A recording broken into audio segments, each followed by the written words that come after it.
good. So let's get into this. So here's the thing. This particular report is a spicy report. The report comes from a division of the SSA who tends to produce, let's just call them action-oriented reports that are very aggressive, very forward, and they just point out the problems that the SSA normally doesn't really promote as much in their front-faced image.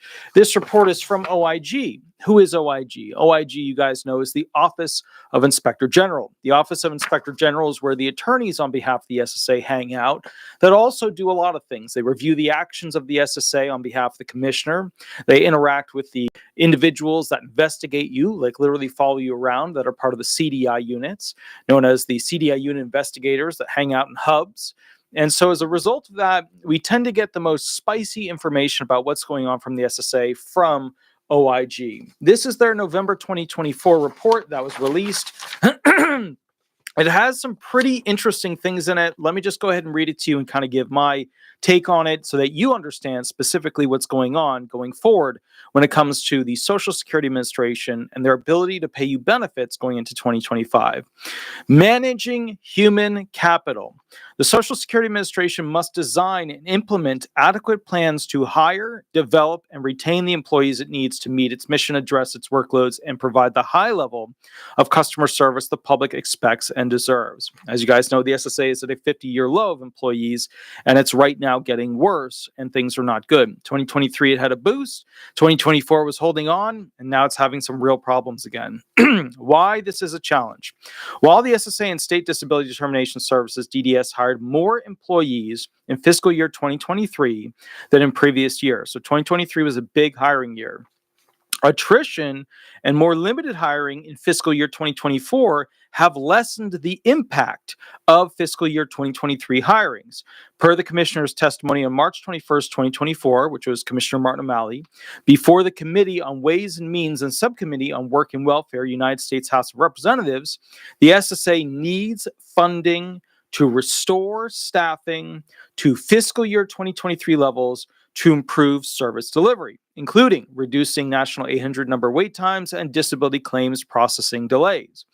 While additional employees should help improve service delivery, SSA needs to plan for multiple contingencies. SSA needs clear human capital and operation plans that address its human capital risks, including limited staffing and increased attrition rates at both SSA and state DDS offices, to ensure it has a clear vision on how it will improve service delays and backlog workloads with its existing human capital. Now, here's what's likely to happen going forward.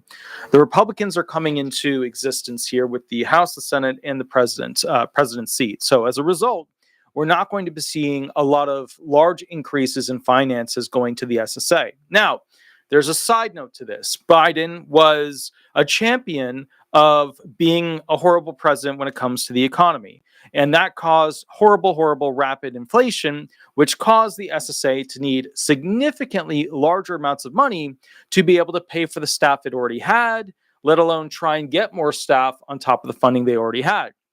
So Biden, when it comes to the SSA and staffing, was a really bad matchup, a horrible matchup, because at the end of the day, he basically created an economy through reserve currency abuse, petrodollar abuse, on and on and on and on and on, that made inflation worse, which caused it to become much more expensive to operate a federal agency such as the Social Security Administration. So as a result of that, they were scrambling, trying to get the actual House of Representatives and the Senate to give more money to the Social Security Administration to go ahead and basically process what they need to do. But the kicker was they never really got enough. So they've been struggling in a really bad way since then.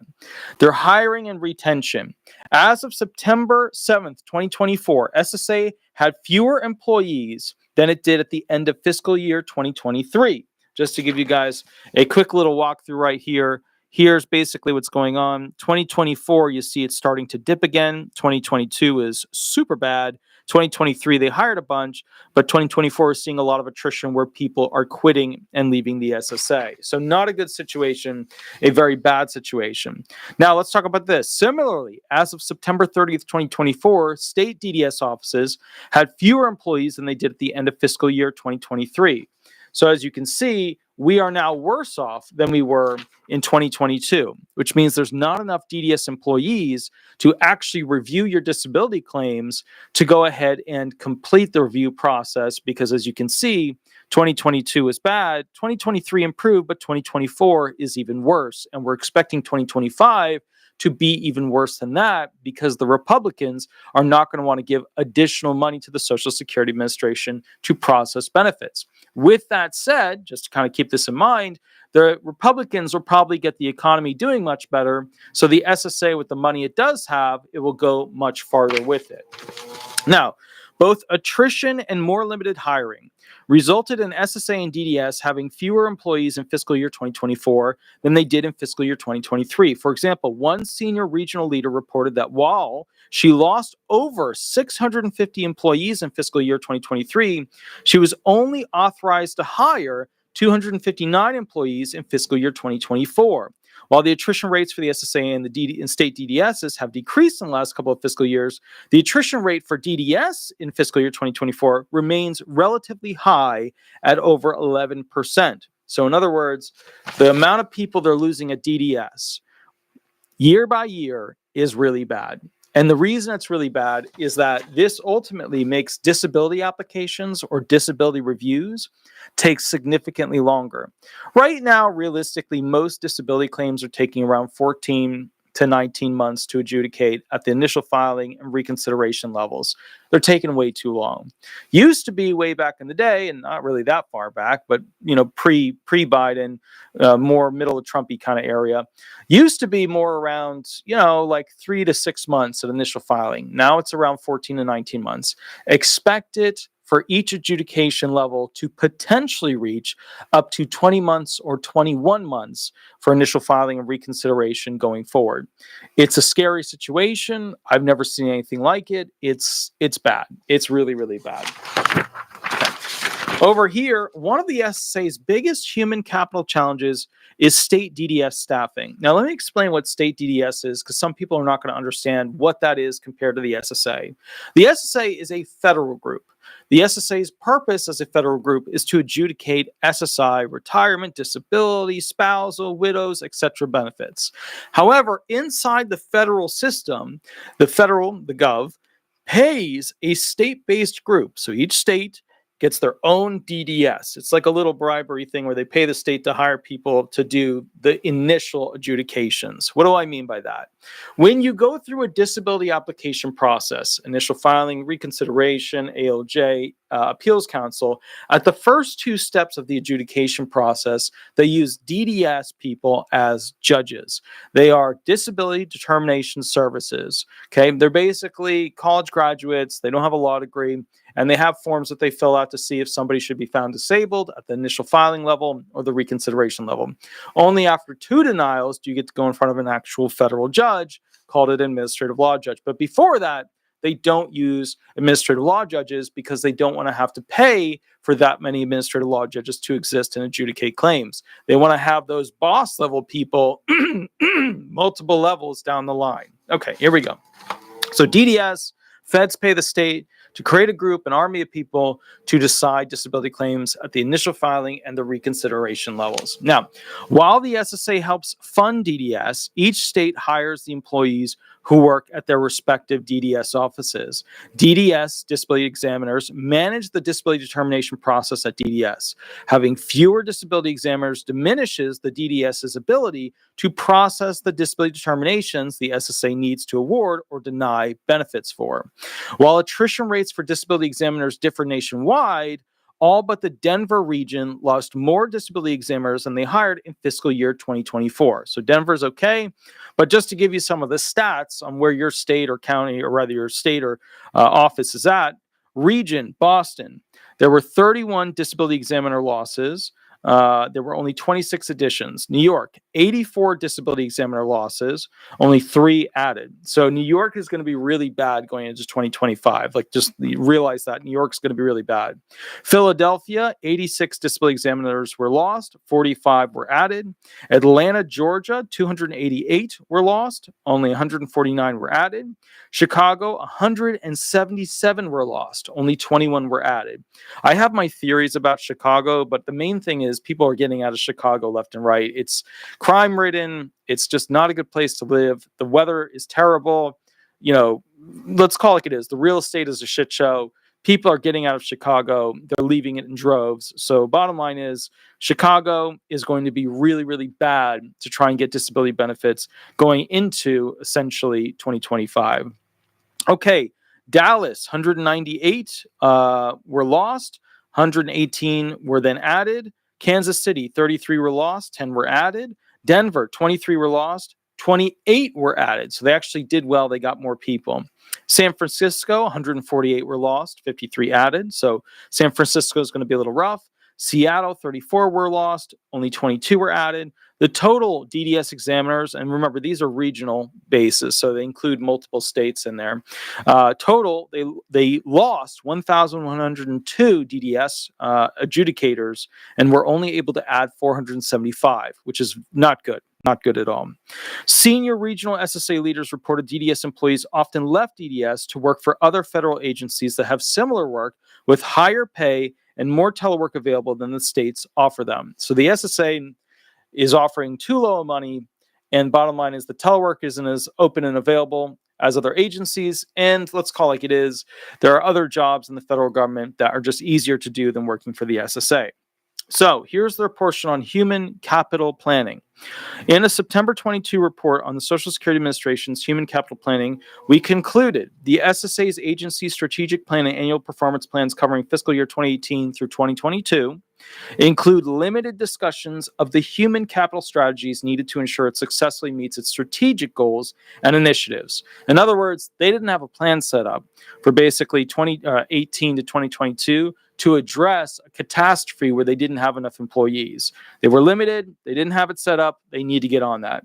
A more recent analysis of the current agency strategic plan similarly found limited discussions on SSA's human capital strategies and their impact on meeting its missions. So even though they're having this massive problem of not having enough employees, they don't have a proper strategic plan to get enough employees. So 18 to 22 report, they didn't have enough talking about it. 2023 to 2024, they still don't have enough ideas to go ahead and fix this problem. So the plan for fiscal year 2022 to 2026 focuses on building an inclusive, engaged, and empowered workforce. The plan does not provide detail how it will achieve that goal and how any deviation from it will affect the strategic goals focused on customer service and program stewardship. Okay. Our 2022 report also stated the human capital management strategies in SSA's fiscal year 2018 to 2022 human capital operating plan aligned with some agency strategic plans objectives, but not others. Our review of the fiscal year 2023 to 2026 Human Capital Operating Plan found that, and this is the important one because this is what's going to happen over the next 2 years. While SSA had some worthwhile performance metrics, including increasing new hire retention and reducing its employee separation rate, the metrics, targets, and strategies SSA plans to use achieve them were modest at best. So what they're saying is, the SSA didn't have enough plans. They didn't have enough things that they were measuring and trying to shoot for that would get them enough employees to fix this problem. They weren't planning properly. They weren't effectually putting the plan in action. And that's why we're in a situation like we are. SSA released its long-term human capital management improvement plan from fiscal 2024 to 2033 in March of 2024. The plan outlines several new challenges, including high attrition outside of retirement, low employee morale, and increasing competition for talent. And that's why when you call the SSA now, you're getting a lot of new people that, let's just call it like it is. They're not educated on how the system works that well. If you call the 800 number 3 times, you usually get 3 different answers on the same question. And let's call it like it is. The talent pool for people doing well, being able to go ahead and deliver, proper information, consistently work hard, want to work hard. It's just not there. It's not at the SSA. You got the stragglers who have the talent, and then the new people, some of them have the talent, some of them don't. Okay, so we are concerned that the SSA describes these challenges as new when they have been present for a number of years, and the vast majority of the strategies in its draft plan are scheduled to be implemented in 3 to 10 years, which means that they don't have an immediate effect plan to make this actually be better. You might actually see initial filing wait times for disability claims reaching 24 months. It's possible. While the SSA has continually stated its staffing is a critical part of its ability to improve its customer service and meet its mission, its plan needs specificity and urgency and consideration of how it will make progress should its funding fall short of the staffing it envisions it will need. So bottom line is OIG, the attorneys on behalf of the SSA, are really beating up the SSA and other executives at the SSA with what their plan is to actually fix this problem. So bottom line is this is a big situation, because remember, ultimately this is something where you're going to have a harder time getting hold of your benefits going forward, because you just won't be able to get them on the phone. You won't be able to go ahead and send a letter and have somebody respond. It's really going to be a customer service crisis with you trying to get the benefits that you paid in your entire life. Progress the Social Security Administration has made, hiring and retention. The March 2024 Further Consolidation Appropriations Act of 2024 provides SSA's fiscal year 2024 appropriations. After its passage, the Commissioner lifted an agency-wide hiring freeze and authorized the hiring of 3,790 employees. 1,600 were teleservice center employees, 1,290 were field office employees, 600 were state DDS employees, and 300 were hearing office hires. These new hires total less than half of the 7,800 employees SSA hired in fiscal year 2023. So basically, we're having a 50% plus reduction in staff. It's really bad. It's really bad at the SSA. The SSA still has direct hiring authority from the Office of Personnel Management for its frontline direct service positions, which it initially received in fiscal year 2023. This authority allows SSA to hire, after public notice, any qualified applicant without regard to multiple hiring rules and procedures. Senior human resource leadership noted direct hiring authority continues to help the hiring process. So in other words, to get people to work at the SSA, they are taking lots of people. They're getting out of the usual, like, you have to do this and this and this and this. They're going straight to direct hiring mode because they need people, they need bodies, they need people processing applications. The SSA has taken steps to supplement its self-paced outline training through more inclusive virtual and in-person training opportunities, bringing new employees together through virtual classrooms and in-person gatherings. Senior regional managers reported these sessions have led to higher levels of engagement and a better sense of inclusion among the new employees, and believe this has helped lower the attrition rate with new employees. In support of a more stable staffing at DDS, SSA has collaborated with DDS administrators nationwide to implement recruitment and retention strategies, including increasing the competitiveness of DDS pay, streamlining training, and reducing the time it takes to onboard new hires. Because the federal government's always been really bad with onboarding people. They take weeks. Some of them, the higher level positions, could be months. So they need to get it down to like days at this point. Human capital planning. SSA's development in its long-term human capital management improvement plan for fiscal year 2024 to 2034. So basically 10 years from this year until 2034, which recognizes the need to further develop information technology solutions and automate it to enhance operational efficiency as part of its human capital strategy. Plan also calls for automated solutions that include 1, online form completion, 2, document submission for forms and evidence, 3, which should free employees to focus on other workloads. While these strategies are important, many of the planned actions for increasing operational efficiencies have implementation dates that are multiple years away. So what they're saying is, even though they have all these plans, they're not going to become effective. They're not going to go into effect until years down the line from this year.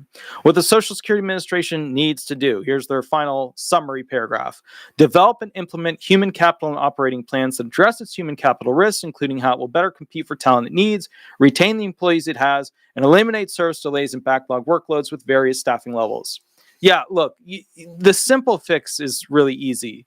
If you want hardworking, talented people, you have to pay them more than the private industry is willing to pay them. So whatever Amazon is paying people, whatever Apple is paying people, whatever Microsoft, IBM, whatever is paying people, you, the Social Security Administration, have to pay them equivalent amounts, or basically, have benefits that are just mind-bogglingly good, which of course the United States can't seem to afford anyways.